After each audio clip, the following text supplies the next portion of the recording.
Salut, j'espère que tu vas bien. On se retrouve pour la météo énergétique du mois de février.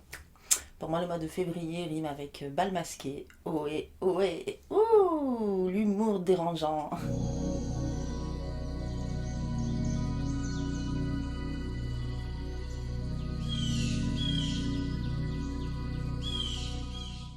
On va commencer cette traversée énergétique avec les cartes en compagnie de l'oracle des esprits de la forêt.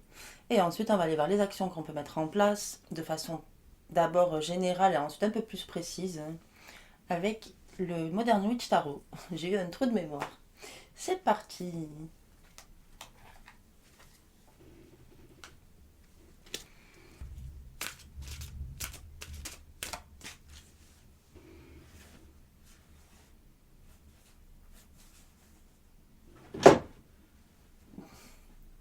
C'est rien, c'est mon tiroir qui bouge tout seul, tout va bien.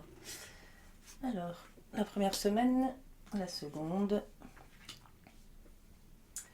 la troisième et la quatrième. J'ai le temps de faire le tirage du loto.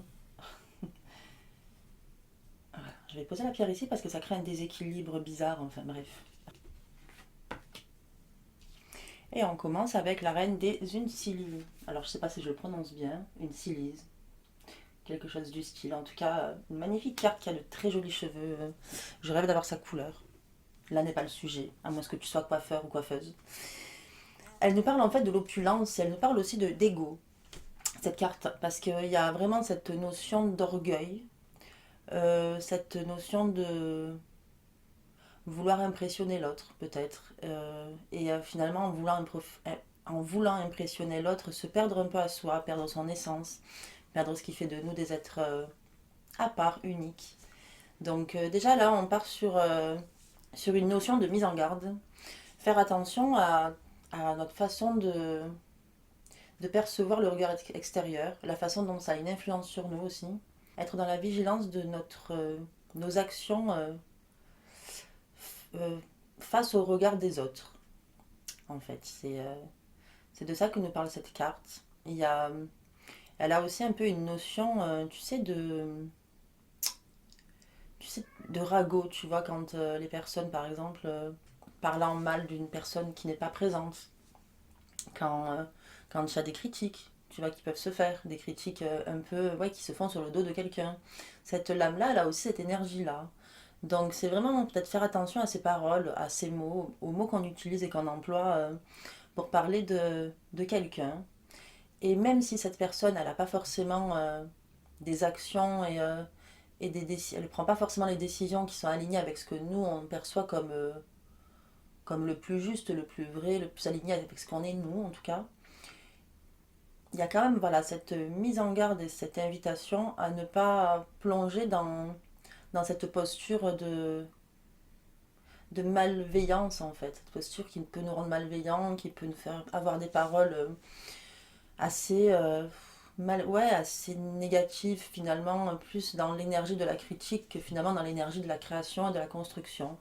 Donc il y a aussi cette invitation à observer nos paroles, l'emploi du verbe, de quelle façon on communique avec les autres, de quelle façon on parle aussi des autres. Et voilà, faire attention en tout cas et observer comment dire, ce comportement qu'on pourrait avoir assez facilement dans la première semaine de février. Et alors ça ne veut pas dire que tu dois t'empêcher finalement de parler, que tu dois toujours calculer chaque mot que tu vas employer, mais en tout cas quand par exemple tu te surprends en train de dire du mal de quelqu'un, eh ben, c'est simplement en fait en prendre conscience, dire ah tiens là j'ai un peu merdé entre guillemets, finalement j'ai utilisé mon énergie en fait pour cracher mon venin sur le dos de quelqu'un alors que j'aurais pu utiliser cette énergie pour ma propre création à moi, pour la construction de ma vie, de mon avenir, de ce que j'ai envie d'accomplir tout simplement et de créer en fait. Donc voilà, il y a déjà cette notion de mise en garde et d'observation de comment on réagit face au regard extérieur aussi, donc face à la critique extérieure. Il y a vraiment ça, cette énergie-là, en tout cas, de jugement, un petit peu finalement, ouais, de jugement d'autrui et de jugement sur soi et de la peur d'être jugé. Donc j'ai envie de t'inviter à observer en tout cas ces comportements-là, ce que tu peux observer des autres et ce que tu peux observer de toi-même aussi. Et d'ailleurs peut-être en priorité de toi-même en premier. Donc on va aller voir avec le Modern Witch Tarot de quelle façon, quelles actions on peut mettre en place justement peut-être pour ne pas ça me gratte, pour ne pas plonger dans cette énergie un peu malsaine finalement.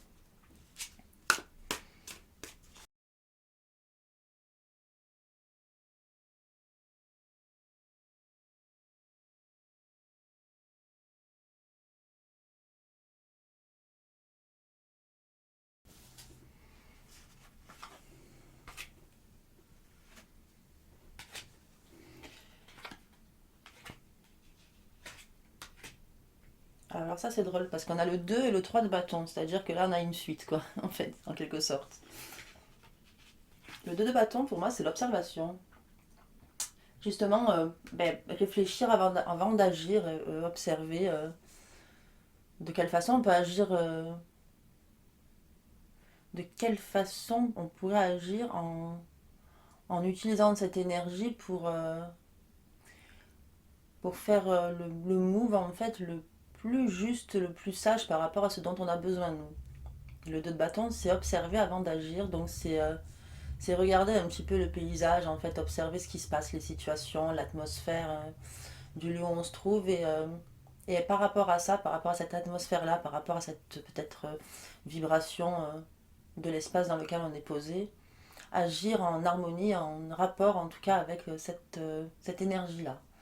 Donc c'est observer avant d'agir, ce qui est intéressant, vu que juste avant on parlait avec la reine des Uncélies justement du fait de ne pas être malveillant envers les autres, de ne pas justement peut-être faire preuve un peu d'impulsivité rapide. Ben là justement, déjà la première chose c'est essayer d'observer avant d'agir. Et ensuite on a le 3 de bâton, du coup. Le 3 de bâton, bah écoute, il est particulier parce que c'est un peu comme le 2 mais il y a quelque chose en plus. Il y a... L'action est en train d'arriver en tout cas. Avec le 3 de bâton, on commence déjà à émettre une intention très précise de la destination à laquelle on a envie d'aller. Donc là, on n'est plus dans comment j'agis, mais maintenant que je sais ce que je dois faire, comment concrètement, en fait, comment concrètement, finalement, je fais cette action-là. C'est plus qu'est-ce que je fais, c'est comment je la fais, cette action. Donc, quelle est la façon qui me semble la plus juste et la plus alignée pour mettre cette action en place. Une fois qu'on a observé avec le 2 de bâton, qu'on a observé un peu les vibrations qui se passent, etc., qu'on commence à les ressentir émotionnellement, et que justement cette émotion-là qu'on ressent nous permet comment dire, de faire une sorte de réunion avec soi-même où tu te dis, bon ben voilà, je sais maintenant plus ou moins ce qui se passe, j'analyse et j'ai analysé plus ou moins voilà, l'atmosphère qui m'entoure. Avec le 3 je sais maintenant qu'est-ce que je dois faire, et maintenant que je sais, de quelle façon je le fais, en fait. Voilà, c'est réfléchir à de quelle façon on le fait, la façon qui me semble la plus juste, la meilleure pour nous, en harmonie avec le groupe, avec le reste, en fait, avec l'extérieur. Voilà, en gros, pour la première semaine du mois de février, il y a cette invitation et à observer nos comportements vis-à-vis des autres et vis-à-vis aussi de nous-mêmes, hein, parce que le jugement peut être aussi très dur envers nous-mêmes. Très souvent, d'ailleurs, il est plus dur quand on se juge soi. Mais c'est en tout cas toujours faire attention à son ego et à ce besoin en fait de validation extérieure qui nous pousserait à faire des actions et des choses qui ne nous ressemblent pas. Autant que ce soit dans l'aspect physique ou ce qu'on a envie, parce qu'on a envie de plaire en fait tout simplement, mais ça ne nous ressemble pas, que dans nos paroles et peut-être vouloir tellement plaire à quelqu'un qui a l'habitude de critiquer par exemple, qu'on se met nous aussi à critiquer parce qu'on se dit bah voilà comme ça la personne elle va m'aimer. Et ça, enfin, selon moi, c'est pas de l'amour en fait, c'est la personne elle va apprécier ce que tu dis parce que tu vas être un peu dans le même état d'esprit qu'elle, mais ça veut pas dire pour autant qu'elle va t'aimer, tu vois. Et puis de toute façon, toi tu ne vas pas t'aimer puisque tu ne vas pas te ressembler. Et je pense que c'est pas forcément en tout cas le meilleur chemin d'épanouissement. Et ensuite, donc les actions, c'est observer l'atmosphère, c'est regarder un petit peu ce qui se passe à l'extérieur, ressentir comment ça se joue à l'intérieur de nous émotionnellement, pour en tirer de cette analyse une action qu'on va mettre en place, mais avec encore une fois cette qualité de réflexion, ne pas agir de façon impulsive, mais bien en tout cas organiser les choses avant de passer à l'action. Voilà pour la première semaine du mois de février. Et on passe à la seconde. Waouh, pardon. Ok. L'autre monde, très bien. Alors cette carte, tu vas vite le constater, elle est très joyeuse, hein. C'est-à-dire que tu sens que tu es dans une vibration de fête. Alors je te parlais de bal masqué tout à l'heure, et là je me rends compte qu'on n'est pas vraiment dans la notion du bal masqué. L'autre monde, en fait, c'est un peu le fait de voyager entre les mondes, justement. C'est pour ça qu'on appelle ça l'autre monde, et c'est connecter avec des parts un peu sombres, des parts un peu difficiles de nous-mêmes, et aussi de l'extérieur. Et c'est ça peut être aussi un état un peu de conscience modifié, cette lame, elle peut parler de ça aussi. Et du fait des fois, par exemple, là je vais te donner un exemple pour te mettre un peu dans le contexte, mais il peut arriver parfois quand tu as la fièvre, une forte fièvre en fait, que tu te mettes à délirer et que tu te sentes plus, et que tu te sentes plus finalement réellement dans la réalité. Tu sais, t'es entre deux mondes en fait, t'es là, mais t'as la fièvre, tu délires un peu, et puis tu t'endors un petit peu, tu vois, enfin t'es dans un état où tu te sens, bon, pas forcément très bien, bien évidemment, mais dans un état où tu te sens pas forcément dans cette réalité en tout cas. Et cette lame, elle symbolise un peu justement cette sensation. Donc elle peut symboliser parfois la maladie justement physique et comment cette maladie elle va jouer sur nos perceptions de l'extérieur. Mais elle parle aussi des profondeurs de soi et des parts un peu sombres et un peu difficiles qu'on peut occulter. Et c'est ça qui est intéressant avec cette carte, c'est qu'elle a un peu double sens en fait, en quelque sorte. Et dans les deux cas, c'est pas forcément la traversée la plus agréable, mais en tout cas, c'est celle qui nous permet d'apprendre le plus sur nous. Donc elle parle aussi du coup de ce fait d'aller plonger dans ce qui nous met le plus mal à l'aise en nous pour en faire émerger un enseignement et ouais, un enseignement et un apprentissage en plus à mettre en place par la suite. C'est une carte aussi qui peut connecter avec l'énergie un peu de... Comment on appelle ça, la NDE, l'expérience de mort imminente, voilà. Elle est vraiment, c'est pas la carte de, voilà, c'est pas la carte des cotillons et de la joie, mais elle est vraiment dans cet esprit-là de voyage un peu sombre et pas forcément, comment dire, pas forcément agréable, dans lequel on se sent pas forcément à l'aise, mais qui nous apprend quelque chose de plus sur nous. Voilà, donc on va aller voir l'action qu'on va mettre en place par rapport à cette sensation et cette traversée qu'on va faire tous ensemble en février. Quelle action on peut mettre en place, ou en tout cas de quelle façon on va pouvoir de quelle façon on va pouvoir rendre ça supportable en fait. Justement cette traversée là un peu sombre, un peu de l'ombre, un peu particulière. Alors, hop.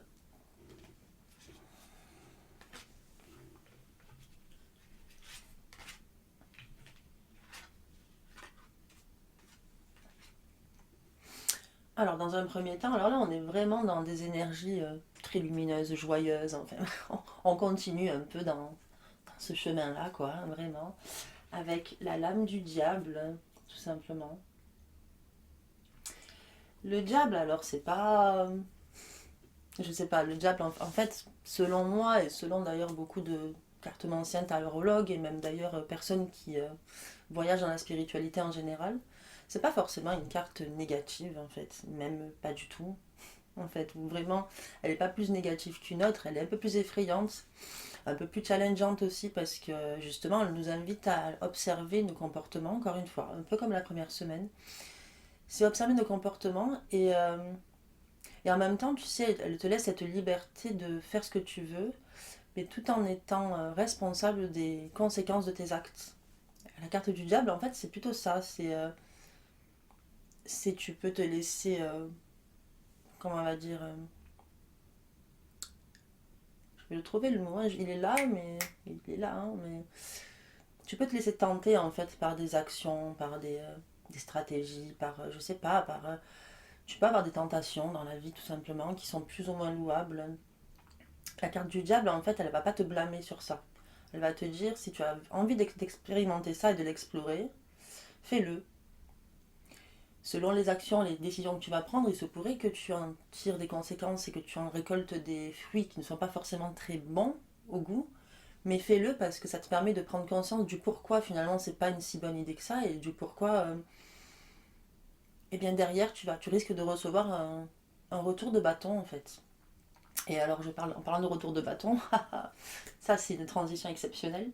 Puisque la carte qui va te permettre un peu justement de savoir de quelle façon concrètement tu vas pouvoir observer tes tentations et comment tu vas pouvoir ben, euh, agir de la façon la plus, en tout cas la plus authentique par rapport à ce que tu es aujourd'hui, c'est le 2 de bâton. Et le 2 de bâton, c'est l'apprentissage de son pouvoir personnel. C'est observer qu'on a de la puissance, qu'on a de l'énergie, qu'on a des connaissances, qu'on a des capacités, et observer ce qu'on a en fait de ça. Qu'est-ce qu'on en fait concrètement? Est-ce qu'on en fait quelque chose de beau? Est-ce qu'on en fait quelque chose d'altruiste? Est-ce qu'on en fait quelque chose aussi qui va nous permettre à nous de nous sentir plus épanouis? Ou est-ce qu'on va s'en servir de ces connaissances, cette puissance, cette compétence pour simplement en fait se la raconter et simplement finalement vouloir briller aux yeux de la société parce que ça fait bien, parce que ça fait classe, parce qu'on a envie d'être admiré. De quelle façon on se sert de ce pouvoir-là en fait? C'est l'apprentissage de la puissance en fait et de l'apprentissage de la force tout simplement. Apprends à canaliser ta force, apprends à t'en servir de la façon la plus authentique avec ce que tu es, et ce même si c'est pas parfait, même si tu sais que ta décision elle est pas forcément bonne et qu'inconsciemment tu le sais. Si c'est vraiment ce dont tu as besoin là, fais-le, parce que si tu le fais pas et que tu t'empêches de le faire, ça va te créer une frustration telle que tu vas regretter et que tu n'auras pas pris finalement l'enseignement qui était derrière. Tu n'auras pas pris le leçon en fait de cette action-là. Donc apprends à canaliser ton pouvoir en faisant des conneries, parfois, des bêtises, pour pouvoir justement comprendre pourquoi c'était pas une bonne idée et peut-être ne pas reproduire en fait la même erreur. Voilà en gros pour la seconde semaine du mois de février. Donc en gros on va traverser du coup des zones un peu de turbulence avec cette connexion justement à l'autre monde, et l'autre monde, bah là je pense que dans ce cas-là justement c'est aller vraiment connecter avec des parts de nous qui sont un peu honteuses, un peu difficiles à accepter. Et le diable te dit, ben, assume-les ces parts-là. Et si tu as besoin de les explorer, fais-le. Et le 2 de bâton, il te dit, en le faisant, reste dans cette authenticité-là, cette qualité authentique, pour pouvoir ensuite en tirer une leçon. Et finalement un bénéfice. Et finalement une prise de conscience de ce qui te ressemble profondément ou pas. Je dirais pas de ce qui est de je te dirais pas de ce qu'il y a de bien ou de mal, parce que ça c'est vraiment trop relatif je trouve pour chaque individu. Mais en tout cas, ce qui est aligné à ton essence, à ce que tu es. En tout cas, prendre conscience de tes actions pour que tu puisses voir à quel moment ça correspond à ce que tu es authentiquement dans ton essence ou pas. Voilà. Et on va aller voir la troisième semaine du mois de février. La métamorphe. Ça, c'est une de mes cartes préférées de tous les temps. Voilà. Elle m'a accompagnée en 2021, celle-là. Je l'aime tellement, cette lame. Elle est belle, je la trouve magnifique. Enfin, la métamorphe, elle est... Voilà. Alors elle, c'est la carte de la transformation, justement. Euh, c'est la transformation et à la fois le fait d'assumer totalement qui on est. C'est vraiment, justement, puisque la seconde semaine, on a eu l'occasion de voir nos parts un peu plus sombres, un peu plus honteuses. C'est aussi justement là, après avoir exploré cette honte-là, c'est justement se libérer de la honte. En fait, s'en libérer pour s'exprimer complètement. C'est la carte de la fantaisie. C'est la fantaisiste, la métamorphe dans sa façon peut-être de s'habiller, dans sa façon de s'exprimer, dans tout ce qu'elle est. C'est la fantaisie et l'unicité, en vérité. Et c'est assumer complètement cette unicité, cette part unique de nous, qui fait qu'on est riche de connaissances, qu'on est riche aussi de ce qu'on émane dans notre aura, parce que cette aura-là, il n'y a que nous en fait qu'on le détient. Et c'est ce qu'il y a de beau, c'est que le fait qu'on soit unique, ça permet à l'autre en fait de découvrir de nouvelles choses, de découvrir de nouvelles richesses à travers nous, tout simplement à travers ce qu'on est. Et c'est pleinement assumer ça. Si tu as envie de te déguiser, je sais pas moi, en concombre pour prendre le métro par exemple, j'adore ce genre de métaphore, je suis désolée. Si tu as envie de te déguiser en concombre pour prendre le métro parce que toi tu te sens bien dans ta peau déguisé en concombre et que tu as envie de chanter Chantal Goya, j'avoue qu'il faut avoir un peu de... Hein, il faut en avoir pour le faire. Je pense pas avoir ce courage-là. C'est un exemple. Si c'est ça ton envie à toi, si c'est ça qui te permet de te sentir totalement vivante, vivant, totalement toi-même et dans la pleine expression de ce que tu es, si c'est comme ça que tu te sens briller finalement, eh bien fais-le. C'est ça la métamorphe. C'est fais-le. C'est surtout ne te censure pas. Il n'y a pas de censure. il y a du respect à avoir pour les autres. Ça, je pense que selon moi, c'est très important d'avoir du respect, de cultiver une harmonie avec les autres. Ça, oui, vraiment, je pense que c'est hyper important. Mais sans jamais s'occulter soi-même. Voilà de quoi elle parle, la métamorphe. Et j'adore cette carte pour ça. Et là, je vois sur le retour d'écran et je vois qu'en fait, ma couleur, la couleur de ma robe, la couleur d'un concombre. Voilà, c'est tout. Donc, on va aller voir les actions qu'on peut mettre en place avec la métamorphe. Comment, justement, on va pouvoir, en tout cas, plonger dans notre unicité totalement, notre fantaisie et notre pleine capacité d'expression.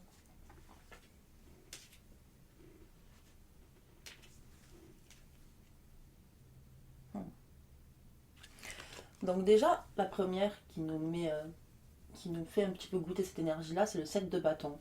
Le 7 de bâton, il est assez conquérant. C'est un peu combattre. Il y a du combat dans le 7 de bâton. C'est combattre en fait peut-être justement les injonctions extérieures. C'est essayer de ne plus être influencé, manipulé ou blessé par le jugement extérieur. Parce que connecter avec l'énergie de la métamorphe, ça demande, oui, ça demande une sacrée paire, quoi. Voilà, parce que c'est assumer totalement ce qu'on est, en n'étant pas impacté par ce que l'autre va dire, par son jugement, par le fait qu'il te trouve un peu original, un peu bizarre, un peu folle, un peu, tu vois, c'est se foutre de ça et donc c'est combattre en fait cette peur-là de recevoir ce genre de critique. On est vraiment dans la critique en février, hein. La sensation qu'on est vraiment dans ce travail du jugement de l'autre, de soi et de comment justement retrouver une harmonie en arrêtant, en arrêtant ça en fait tout simplement. Donc il y a vraiment le combat, c'est vraiment un combat on va dire un peu intérieur entre ta peur en fait de trop exister, peut-être ta peur de qu'on voit que toi, de te faire trop remarquer et de te sentir mal à l'aise avec ça, tu vois, et en même temps le fait d'assumer totalement qui tu es, et si qui tu es c'est devoir justement te montrer, et briller, être totalement là, c'est assumer ça aussi, et c'est trouver cet équilibre-là. Ce combat, entre guillemets, c'est trouver cet équilibre en fait qui nous permet d'être en harmonie avec ce qu'on est à l'intérieur et avec ce qu'on a envie de vibrer en fait, tout simplement. Et donc de quelle façon on va pouvoir justement combattre, on va dire entre guillemets, cette peur. C'est en observant, en fait, c'est en ne faisant pas ce qu'elle dit cette carte, le 5 de coupe. Pour moi, le 5 de coupe, c'est un peu l'énergie du pessimisme, tu sais, c'est l'énergie de... Tu vois toujours ce qui va pas, mais tu vois jamais ce qui va. Et tu vois pas les cadeaux qui te sont offerts, tu vois juste ce que tu as perdu, ou ce que tu n'as plus, ou alors tu vas bloquer sur ce que tu aimerais avoir. Et là, justement, on t'invite en observant, en fait, en observant cette lame qui est, oui, quelqu'un qui voit ses trois coupes renversées, qui est un peu dans la déception et qui voit pas les deux autres derrière qui sont encore debout. Et donc, il voit pas les possibilités, les opportunités parce que la personne elle a bloqué sur ce qui va pas, en fait. Et ben, c'est justement aller voir la beauté aussi, aller voir ce qui va, aller voir ce que ça peut apporter, aller voir ce que son originalité peut apporter aussi aux autres et à soi. Donc c'est pas forcément suivre un troupeau en fait qui va te juger méchamment et le croire. C'est peut-être croire les trois brebis un peu plus loin égarées qui elles kiffent en fait ta façon d'être et qui soient inspirées par ça. Et encore une fois, quand je te parle de ça, c'est pas dans le sens où tu dois le faire pour plaire aux gens, mais c'est vraiment dans le sens de recevoir de l'amour, dans le sens de recevoir de la gratitude. Et recevoir de la gratitude, ça fait du bien au cœur, c'est sûr. Mais justement, ne pas bloquer sur la méchanceté, mais plutôt regarder derrière soi, se retourner, aller voir un peu plus loin que finalement il y a aussi des personnes bienveillantes et qui sont inspirées par qui tu es. Et c'est normal parce qu'on s'inspire tous les uns les autres en fait. Il n'y a pas de quelqu'un de supérieur ou inférieur dans ce que je te dis là. C'est plus dans le sens, tu l'inspires parce que tu t'assumes totalement et que tu es totalement ancré avec qui tu es et que du coup forcément ça te donne, ça inspire l'autre, ça lui donne envie de faire pareil avec son unicité à elle. Et donc c'est vraiment cette invitation à aller voir en fait les richesses qui sont là aussi grâce à ça et pas que ce qui va pas et pas que les critiques négatives. Voilà, en gros pour la troisième semaine de février, l'invitation va être à assumer totalement qui tu es et c'est bizarre de dire ça, c'est bizarre mais j'ai pas d'autre façon de l'exprimer, mais c'est euh, créer qui tu veux être ou plutôt, et je préfère ça, retrouver qui tu es vraiment et c'est qui te permet d'être totalement épanoui, d'être vibrante et vibrante de ta présence parce que tu es dans la pleine capacité de tes moyens parce que tu te censures plus. Voilà. La métamorphe, c'est ça. Et les actions dont on te parle là, c'est le combat intérieur des mauvaises habitudes en fait de se juger soi et d'avoir peur du jugement de l'autre. Et aussi l'ouverture à voir, à observer ce que ça peut apporter aux autres et ce que tu peux recevoir en cadeau en fait de cette nouvelle façon d'être, entre guillemets. Je sais pas si c'est très clair, mais c'est un peu ça et ne pas bloquer sur ce qui va pas, en gros. Et on va aller doucement et on va aller tout doucement vers la dernière semaine du mois de février qui nous parle de la bonne fée. La bonne fée qui est la carte de l'information en fait. La bonne fée nous informe en fait de ce qui se passe. Elle est là pour nous permettre en fait de voir la vérité dans notre réalité, en tout cas. Et elle n'est pas forcément, même si la bonne fée c'est très mignon, ça fait conte de fées, etc. Elle n'est pas forcément là pour te dire, pour être dans la douceur et elle est là pour te donner en fait la vérité de la façon dont elle arrive. Ça peut être un peu brutal parfois, mais il y a cette énergie de pure honnêteté, de franchise, de transparence chez cette carte aussi. Et donc il y a cette invitation à connecter avec les signes en fait qui t'entourent et qui te donnent des indices sur ce qui se passe réellement autour de toi. Et même si ces signes-là, ils sont parfois un peu brutaux et un peu rustres, c'est malgré tout les accepter et en prendre conscience et considération. C'est prendre ces signes-là en considération et ne pas les occulter ou les ignorer parce qu'ils te mettent mal à l'aise. Mais au contraire, c'est dire j'ai pas envie d'y croire à ce que je reçois, à ce que je perçois, à ce que je vois. J'ai pas envie d'y croire. J'ai plutôt envie de me voiler la face et de me mentir parce que ça fait trop mal en fait de prendre conscience de ça. Mais c'est au contraire dire ok, ça fait mal, mais je pense que c'est ça quoi. Je sais que c'est la vérité, je sais que c'est ça. Donc il faut que j'arrête de me mentir à moi-même. C'est ça en fait l'énergie de la bonne fée. Mais ça peut être aussi, attention, je parle de ça, mais ça peut être aussi des bonnes nouvelles. Hein. Ça peut être aussi des chemins comment dire, des chemins d'évolution aussi pour pouvoir grandir encore plus et aller encore plus facilement là où tu as envie d'aller. Mais c'est la porteuse d'informations et elle y va pas forcément toujours avec douceur. Elle y va avec un côté très brut et très pur. Mais dans la pureté, il n'y a pas toujours, y a pas toujours le sucre en fait, tu vois. Donc on va voir de quelle façon on va pouvoir justement le mieux possible connecter avec cette énergie un peu informative et bien, canaliser en fait les signes, comment on va pouvoir canaliser les signes aussi de cette énergie-là et comment justement les recevoir de la façon la plus comment dire, acceptable possible en quelque sorte.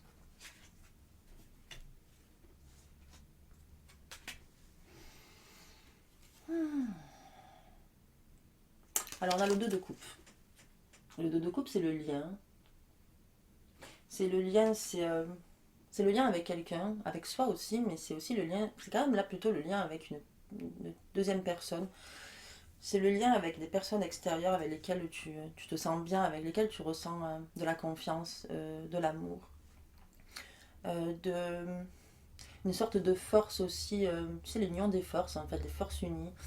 Ensemble, vous êtes plus forts. Il y a aussi cette énergie-là dans le 2 de coupe. Donc là, l'observation, justement, c'est de... Je pense que là, c'est l'invitation. Là, je pense que c'est vraiment d'observer les personnes, justement, avec lesquelles tu te sens en confiance, avec lesquelles tu te sens bien.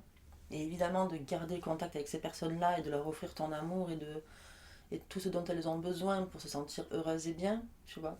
Vraiment créer ce lien d'amour.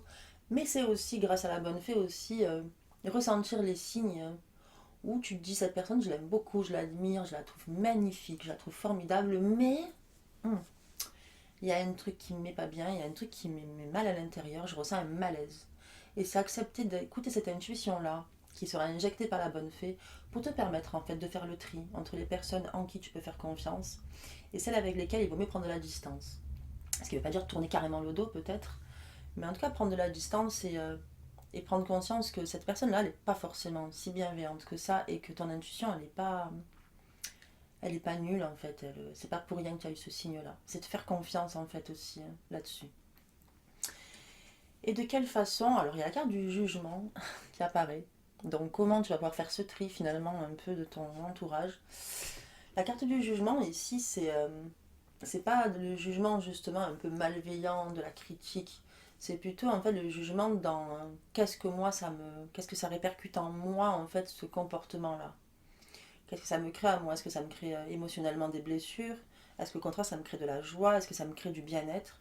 Et c'est simplement par rapport à cette perception-là et donc ce jugement en fait qu'on a hein, envers certaines personnes.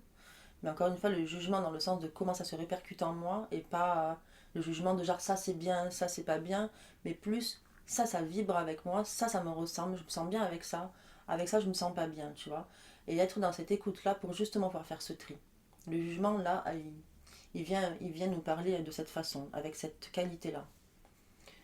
Voilà. Et il y a aussi dans la carte du jugement quand même le jugement envers soi-même et aussi s'observer soi, observer ce qui pourrait faire partie de nos peurs et ce qui fait vraiment partie de notre intuition, tu vois. Il y a aussi, dans le jugement, il y a observation. C'est est-ce que, très sincèrement, est-ce que tu es sûr que c'est de l'intuition ou est-ce qu'au fond de toi, et tu le sais toujours en fait, tu le sais toujours, ou est-ce qu'au fond de toi, c'est pas en fait la peur là qui est en train de se faire passer pour de l'intuition. Voilà, le jugement, il y a vraiment deux choses, du coup, c'est observer comment les autres vibrent avec toi, avec comment tu te sens en compagnie de certaines personnes et émettre en fait à ce moment-là des actions qui vont te permettre de t'entourer des personnes avec lesquelles tu te sens le mieux. Et c'est aussi observer comment toi tu te laisses traverser émotionnellement par certaines choses et observer si finalement cette perception c'est vraiment l'intuition ou si c'est pas la peur ou un traumatisme du passé qui vient ressurgir à ce moment-là. Et alors si c'est le cas, c'est prendre de la distance, du recul. C'est ne pas agir tout de suite à ce moment-là, ce que j'ai envie de t'inviter à faire. Et c'est plutôt attendre un peu que l'émotion elle passe et revenir sur le questionnement que tu te fais de cette personne avant de prendre ta décision. Voilà pour la météo énergétique du mois de février. On a fait le tour. Donc si je résume, première semaine, c'est attention à ton comportement vis-à-vis du jugement extérieur, du regard extérieur. Fais attention de ne pas te travestir, de ne pas te travestir, je sais pas d'autre mot, afin de plaire aux autres et sois toujours dans la vigilance de rester dans ta pure authenticité et, euh, et, ce- et, euh, et en alignement avec ce que tu as réellement envie d'accomplir. Dans la seconde semaine, on est sur l'autre monde. Là, on est dans prends conscience de ta part d'ombre, de tes comportements qui sont parfois pas forcément très sains, pas forcément très comment dire, très acceptables. Faire observer tes comportements qui sont pas toujours acceptables, en tout cas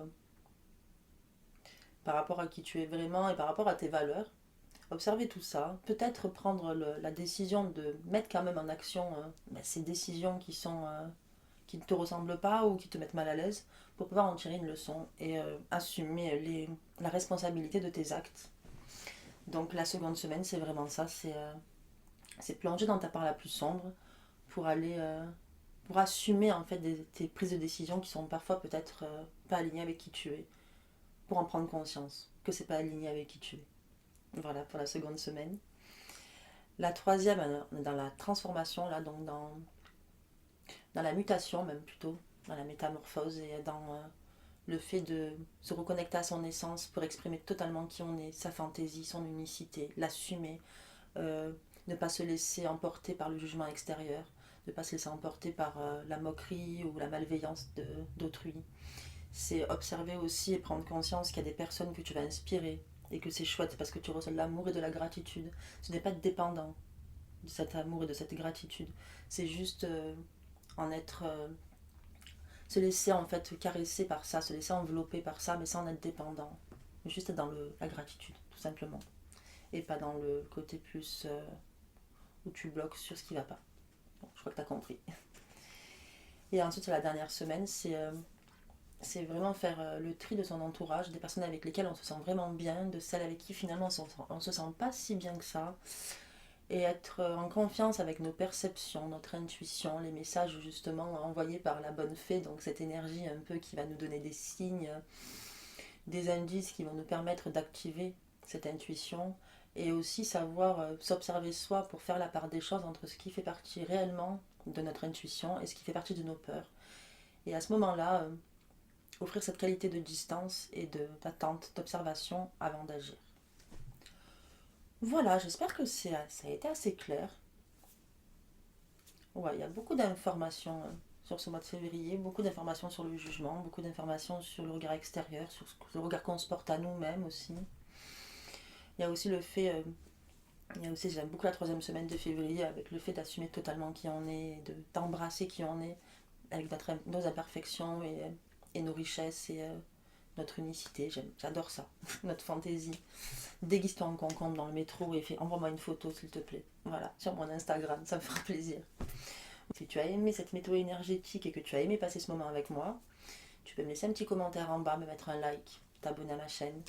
Et si tu souhaites aller plus loin dans la guidance, dans la cartomancie, si tu as besoin en fait d'éclaircir certaines choses dans ta vie et que tu n'arrives pas à le faire toute seule ou tout seul, eh bien tu as en description toutes les infos pour prendre une consultation avec moi. Je suis assez rigolote en consultation, donc on passe quand même un moment assez léger tout en travaillant en profondeur et en allant là où tu as besoin d'aller pour en tout cas trouver ta piste, ton chemin et, ou alors ton inspiration. Pour mettre de la lumière sur ce que tu as besoin de comprendre et d'éclaircir. Voilà, je te fais de gros bisous et je te dis à très bientôt.